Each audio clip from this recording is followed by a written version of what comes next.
Welcome back to the Dershow. President Biden made a very good speech today in Buffalo, New York, when he spoke to a largely African American audience mourning and grieving over the death of 10 innocent people who are shopping in a supermarket trying to buy cupcakes for their child's third birthday, trying to buy something to bring to a husband in a nursing home, a brave former police officer with a gun who tried to shoot the assailant but was himself killed. It was a horrible, horrible, horrible tragedy. And President Biden gave an absolutely right, tone right speech to the grieving community. He went over the names of the people who were killed, said a little bit about them, and obviously appropriately condemned white supremacy, called it a poison, which it is, and condemned the theory on which this murderer, mass murderer, maybe terrorist, depends how you define the term terrorism, based his actions, this so-called replacement theory. Replacement theory applies to African American people, to minority people from South America. It also applies to some white people. For example, you remember in Charlottesville, a bunch of white bigots were chanting, "Jews will not replace us." I mean, I look in a mirror, I see a white person, no different racially from any of them. And the idea that Jews who have been in America since its founding will replace, who will they replace? Americans, the vast majority of Americans are descendants from immigrants. Immigrants made this country. Every year, the New York Times puts an ad of what immigrants have contributed to this country. They've cured diseases, they've helped the economy. Immigrants of every background, of every racial makeup. This country has been made of immigrants. Alexander Hamilton was an immigrant. So many of our founding fathers and people who were instrumental in making America what it is were children of immigrants or grandchildren of immigrants. Remember, the only non-immigrants in the United States are Native Americans. And even they probably came from somewhere before, walking over the Bering Strait, probably from Russia. But we're a country of immigrants, and the idea that a new group of immigrants will replace the old group of immigrants, it's so ironic, and it's so stupid too when you think about it. Some of these replacement theory extreme right-wingers are saying we ought to bring white people in from Europe, from Scandinavia, from Finland, and from Sweden. Even President Trump, when he used that terrible word, S-hole countries, we're talking about black countries, and he wanted to see more white people from Northern European countries. Hey, I got a secret for you, Republicans.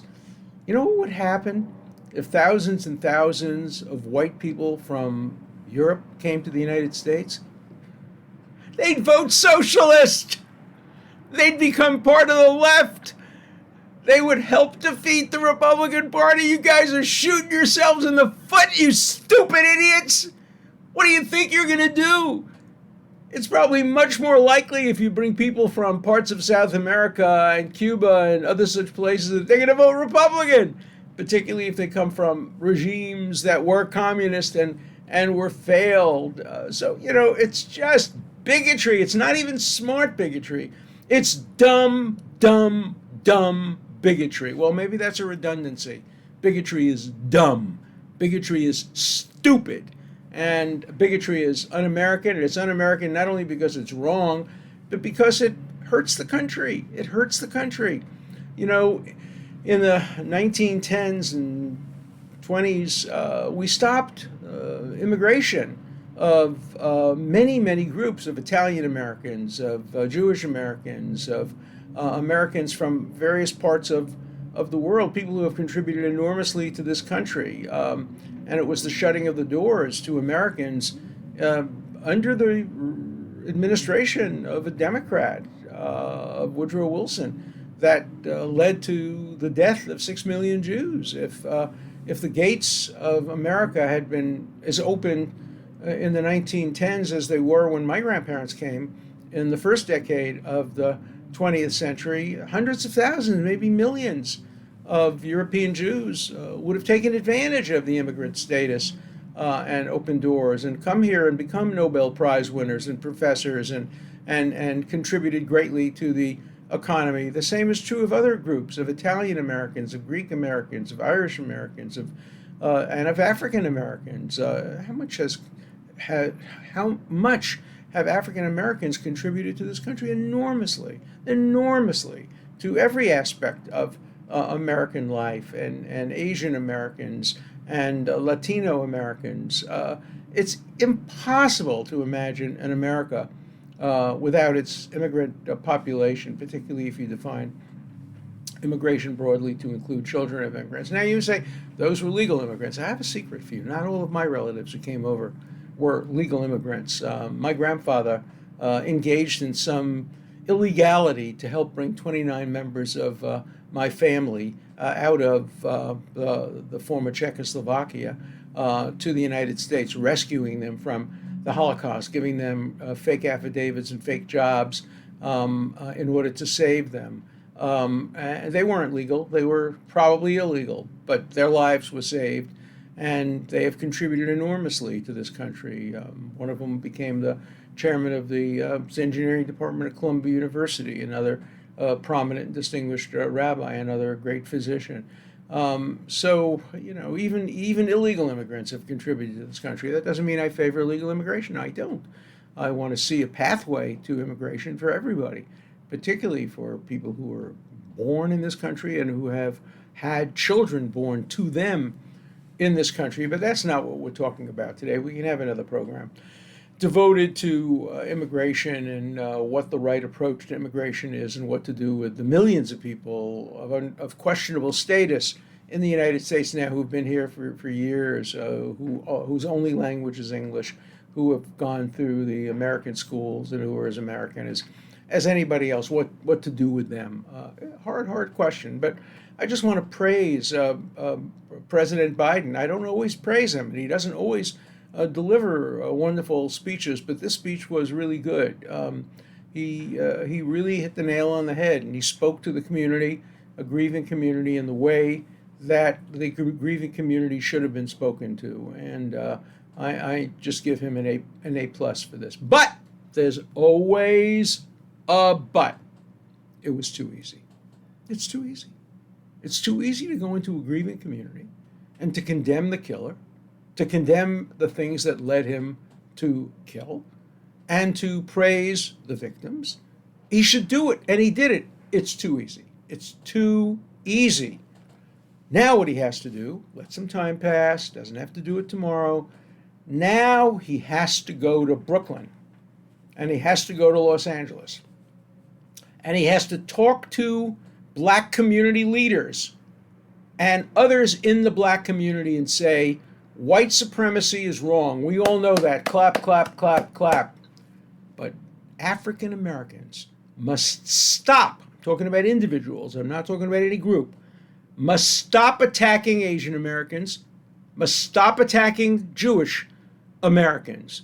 Today, there has been black on Asian crime in Los Angeles and New York and other places, and black on Jewish crime in Los Angeles, New York, and other places. Now that's going to take courage for the President of the United States to go to a community and look them in the eye and say, you heard what I said in Buffalo, now I'm going to say it to you. White supremacy is poison. Black supremacy is poison. Black prejudice is poison. Any prejudice is poison. Stop it. And black leaders take an important role in making sure that anybody who attacks an Asian or a Jew or anyone else based on racial considerations is appropriately brought to justice. Black racism is no better than white racism. And there's too much black racism against Asian people and against Jewish people, and that has to stop. And there are some that's just directed at white people. Now you understand, people say, oh my God, look what white people did. For example, I've heard that some of the justifications for the attacks by some black individuals, and again, I want to emphasize I'm talking about individuals, not a community. Individuals. Yes, the leaders of the community can have a role in making sure the individuals are held responsible. But some of those people are saying, well, you have to understand the attacks on Asians grew out of the COVID crisis, and it was an attempt to get even with the Chinese for bringing us a horrible virus that killed so many people. No, you don't. It doesn't matter for this purposes whether the fault was completely on the Chinese government. Let's assume for purpose of this discussion that the Chinese government deliberately suppressed the Wuhan virus. Let's assume they even created the virus to kill Americans. Let's assume all of that. It's not true. None of it's true. Let's assume that. Does that justify a black person in America attacking an Asian person who has nothing to do with anything that happened in China? You know, it reminds me when I was a kid. I went to Yetz Chaim Yeshiva in Borough Park, and across the way was an Irish Catholic church, and some stupid kids, just individual kids, not the priests, not the leaders, but individual kids would yell at me, "You killed Jesus! You killed Jesus!" And my response was always, I have an alibi. I was at the movies that day. I had nothing to do with the killing of Jesus. Maybe some other person did, but don't blame me for what happened 2,000 years ago, even if you believe the bigotry of part of the New Testament that does say the blood of the Jews shall be, et cetera, et cetera. Even the Vatican has pulled back on that now and has said it isn't true. But even if it was true, that 2,000 years ago the Sanhedrin had some role in the killing of Jesus, why do I get beat up for that? Why does a Chinese person who's lived his whole life in America, whose grandfather came to America to help build the railroads, why? And he escaped China because he didn't like China. Why is he held responsible for what Chinese leaders did, 100 years, 150 years later? There's a word for that. It's called bigotry. It's called racism. Blaming an entire race for the acts of any individual is racism. You don't blame the black community for what individual African Americans may or may not have done to individual Asian Americans or individual Jewish Americans. But you do blame the people who did it. And if you're the president of the United States, you go to those communities and you point your finger at the leaders and say, you got to do more. You got to do more. You got to stop this. You have to condemn it. You have to make sure it doesn't happen. You have to make sure that Reverend Sharpton doesn't go into Harlem and say, Freddie, who owns a Jewish store, shouldn't be allowed to own a Jewish store in Harlem. He's a leader. He's responsible for his words.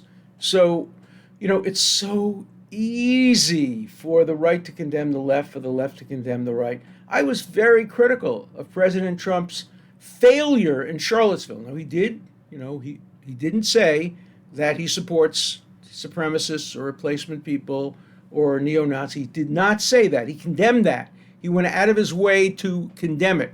What he said was there are good people on both sides of the issue of whether or not statues of Confederate leaders should come down. There are. Some of them are my relatives and friends who are very much against any kind of racial discrimination but don't want to see statues come down.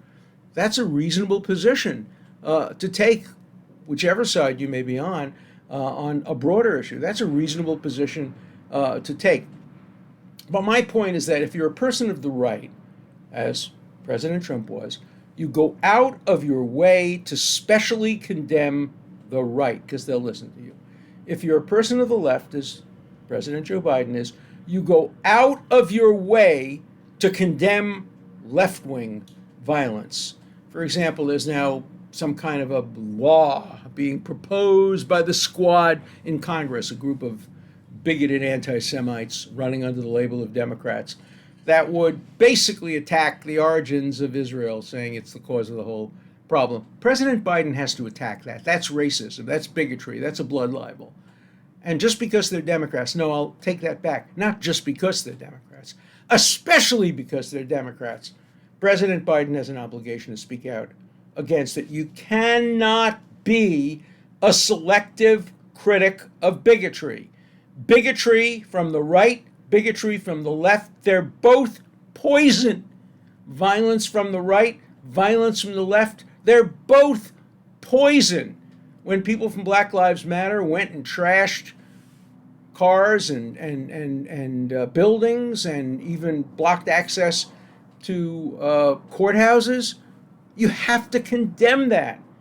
You can't condemn only the other side of the political spectrum. It's too easy to do. Have courage, have guts, have chutzpah. And chutzpah requires that you speak to the people a truth they don't want to hear. If you're President Trump, you look at these people and you say, stop it. No more of this replacement theory.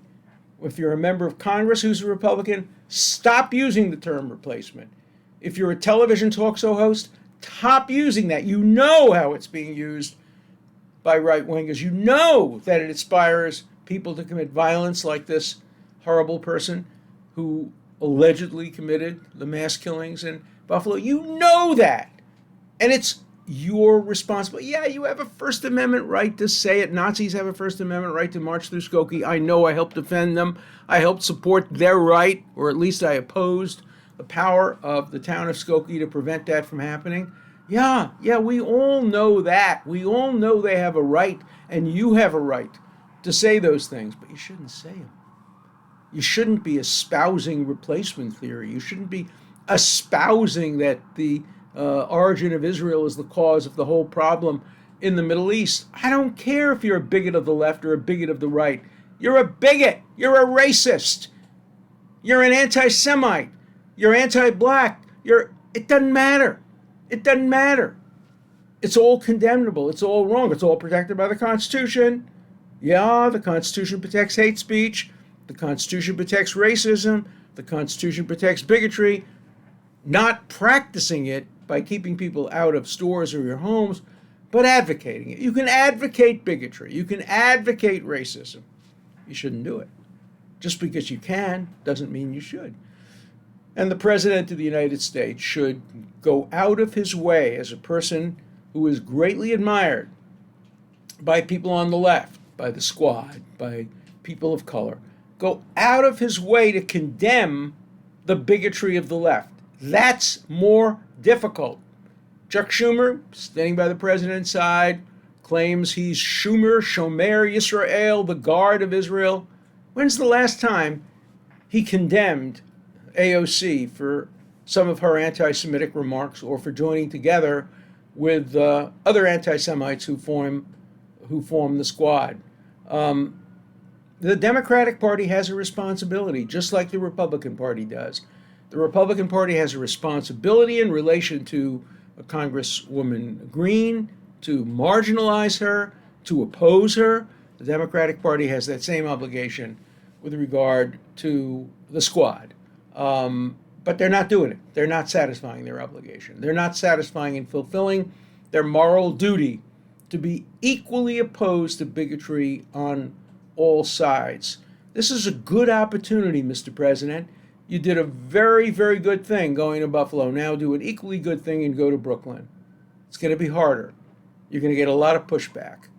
Go to Los Angeles. Stand in a crowded area of the African American community and talk about anti-Asian bigotry. Or go to the Asian community and invite African Americans to come and join with them in brotherhood and sisterhood, instead of doing the easy thing. Not instead of, in addition to doing the easy thing. You've done the easy thing.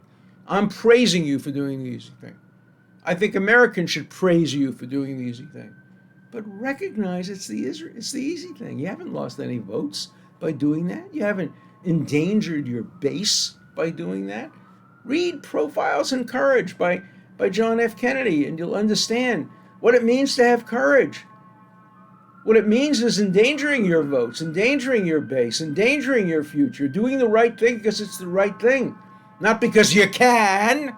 It's too easy. It's too easy. So I hope that the president who has done the right thing will continue to do the right thing and will go to Brooklyn and go to Los Angeles and go to other communities in which there has been black on Asian and black on Jewish crime and come out as strongly as possible against that, come out as strongly as possible against the squad's bigotry, anti-Semitism, and racism. And unless and until you do that, you're just a selective condemner of bigotry and racism, and there's no such thing. A racist is a racist, and a bigot is a bigot. Doesn't matter whether you're a bigot of the left or a bigot of the right. Before we get to letters, my sponsor, my great sponsor. Do you own a small business and need help growing it? Then AnthemSoftware.com is your one-stop solution. Anthem Software helps small businesses all over America find, serve, and keep more customers, profitability. By providing world-class CRM software and results-focused marketing service, your business will not only grow but dominate in this highly competitive modern world. That's AnthemSoftware.com. Every business needs a song. Let AnthemSoftware.com help you sing yours. Visit AnthemSoftware.com to schedule your free demo of this amazing solution. So now, let's see what the mailbag carries. One is a continuation of a question that my son Elon asked me yesterday on the air. It was about why there is no gun violence in Israel. Everybody in the army in Israel carries a gun, mostly semi-automatic weapons. So I answered. So here's the follow-up. Since you replied to my question on the air and even called it a good question, let me respond. True, they are soldiers, but it is also true that they are people, and there may be crazy people among them, and believe me, there are. There have been some suicides and some domestic violence, obviously, some. The set of values of the IDF does not exclude the availability of and the possibility that when opportunity arises, a person would go on a shooting spree. I asked you if you were missing something, and you are, namely the cultural aspects which is leading to these savage acts. Now, of course, every phenomenon must be considered in the background of society and the social values. And as I've said on the show before, Americans love guns. It's interesting that in many other countries in the world, people wouldn't buy guns, wouldn't have guns, even if they had the right to do so. They just don't feel the necessity of having a gun. But in America, a lot of people want to have guns. And of course, we have a gun lobby, gun manufacturers who spend a fortune in promoting the gun culture. And yes, it's part of America. Violence is part of America. America has high crime rates involving knives, involving fisticuffs. We generally are a society with lots of violence and lots of criminality, and it's getting worse because people are now so divided politically, ideologically, on partisan grounds, on racial grounds, on gender grounds. And when you have divisions of that kind, the inevitable result is going to be some violence. Let me be very clear. Up to now, in terms of mass shootings, the violence has come primarily from the extreme right, from racists, from white supremacists. There have been some from the left, obviously. Black Lives Matter, there was some violence connected to that. But the amount and the number of the killings of the kind that we saw in Pittsburgh and in Buffalo are primarily from white supremacists who feed off the internet. And, it raises also the profound question of what you can do on the internet. How do you prevent? Today there was a case argued in the Ninth Circuit Court of Appeals about the power of Facebook to to make decisions banning people at the request of the government. Is it state action? Isn't it state action? Is it a violation of the First Amendment? These are incredibly complicated and difficult issues. I think the framers of the First Amendment would be turning over in their graves if they heard Facebook say, we're entitled to censor because of the First Amendment. Because of the First Amendment, we have the right to stop Americans from hearing entries into the marketplace of ideas. Technically, they may have a point, but from a policy point of view, the idea that the First Amendment permits mega platforms to censor seems a little inconsistent with the policies behind the marketplace of ideas, which is the dominating force behind the First Amendment, also the preclusion of government from weighing in on these kinds of issues. So complicated issues. I know a number of my letters have condemned me for vacillating on the one hand, on the other hand. Life's complex. There are very few simple answers. And frankly, if there are simple answers, I'm not interested in them. Go elsewhere. You can get simple answers from simple-minded people, but don't expect simple answers from me. I see the world in a complex way. Somebody writes, Dershowitz wants to live in a Nazi country. Just look at he supports Ukraine. Right, I do support Ukraine against Russia. I also said there have been some neo-Nazis in some of the battalions, one particular, that fought in Mariupol, and that's not justifiable. But Ukraine is not a Nazi country. Its president is Jewish. He was elected democratically. It's not a perfect democracy, but compared to Russia, it's a lot better. So I will continue to support Ukraine. I will not support everything done on behalf of Ukraine, firing opera singers, closing concerts by Tchaikovsky, boycotting Russian restaurants. No, I don't support any of that. But I do support Ukraine. One good question. Yes. One question from my producer, Sunny Lon. It's actually a comment. Comment.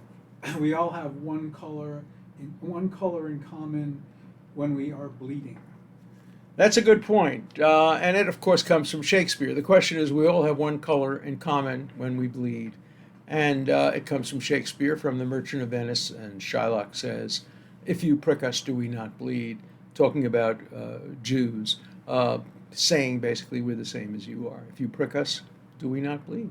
So it's a good point, and it's a point that ought to always be remembered.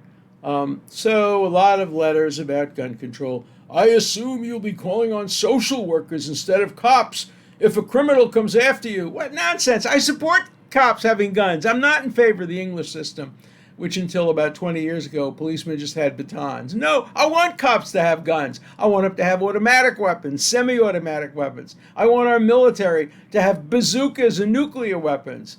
I just don't want criminals to have guns. I don't want 18-year-olds to have AR-15 automatic weapons. I do want policemen to have those weapons. So stop your nonsense about what I believe in terms of gun control.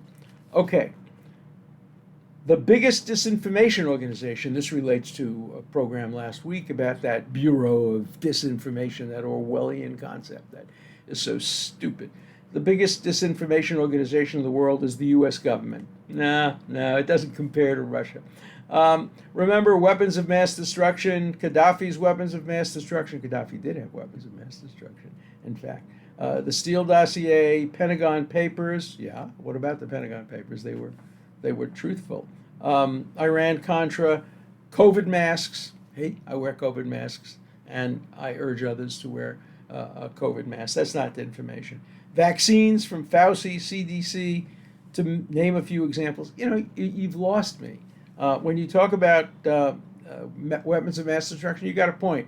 But then when you get to the White House and the CDC, there was a recent article showing that Australia is very comparable to the United States in some ways. It's different in a lot of ways as well. But Australia has had a tiny fraction of COVID deaths and hospitalizations of the United States.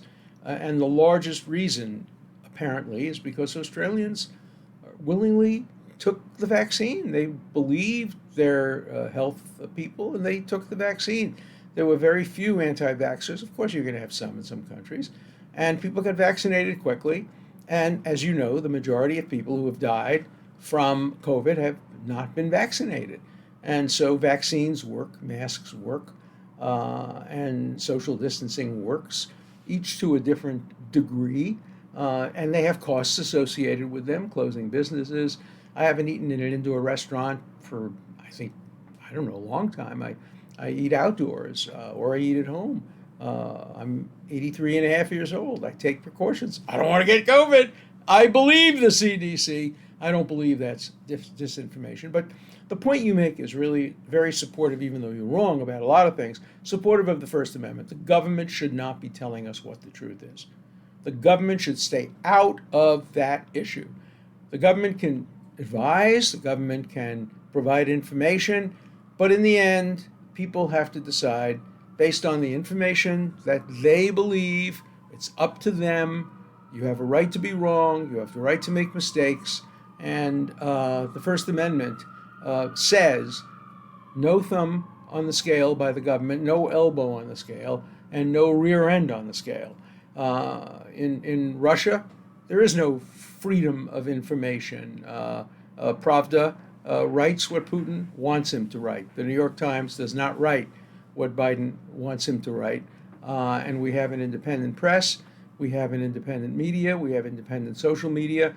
I wish they would censor less and leave more to the public. But don't tell me that the biggest disinformation organization in the world is the United States government. Appreciate what we have here. We have the First Amendment, and that's an enormous value. See you soon.